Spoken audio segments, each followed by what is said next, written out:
ನಮ್ಮಮ್ಮ ಮೂಳೆ ಕಚ್ತಾ ಇದ್ರೆ ಬಾಂಬು ಹೊಡ್ದಂಗಿದೆ. ನೀವು ಒಂದ್ಸತಿ ಕೇಳಿಸ್ಕೊಳ್ಳಿ ಆ ಸೌಂಡ್ನ.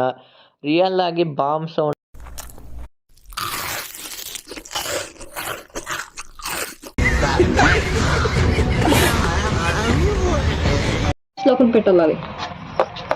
ಯಾಕೆ ಅಳ್ತಿದ್ಯಾ? ನಮ್ಮ ಅಕ್ಕನ್ಗೆ ಏನೋ ಒಂದು ಮಾಡಿ ಅಳ್ಸೋಣ ಅಂದ್ರೆ ಲಾಸ್ಟ್ಗೆ ನಮ್ಮ ಅಕ್ಕ ಅಳ್ಳೇ ಇಲ್ಲ. ನಮಗೆಲ್ಲ ಗೊತ್ತಾಗೋಯ್ತು. ಅಳ್ಬೇಡ, ಸುಮ್ಮನೇನು ಅಳ್ಬೇಡ, ಅಳ್ಬೇಡ, ಅಳ್ಬೇಡ. ನಮ್ಮಮ್ಮ ನೋಡಿ ಪಾಪ ಅಳ್ತಾ ಇದಾರೆ. ನಮ್ಮ ಯಾಕೆ ಮಾಡ್ತಾ ಇದ್ದ?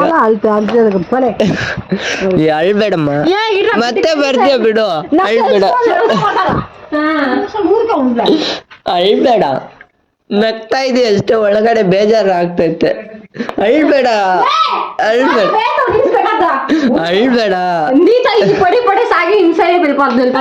ಬಾಯ್ ಬಾಯ್ ಬಾಯ್ ಬಾಯ್ ಬಾಯ್ ಬಾಯ್ ಚಪ್ಪು. ಬಾಯ್ ಬಾಯ್.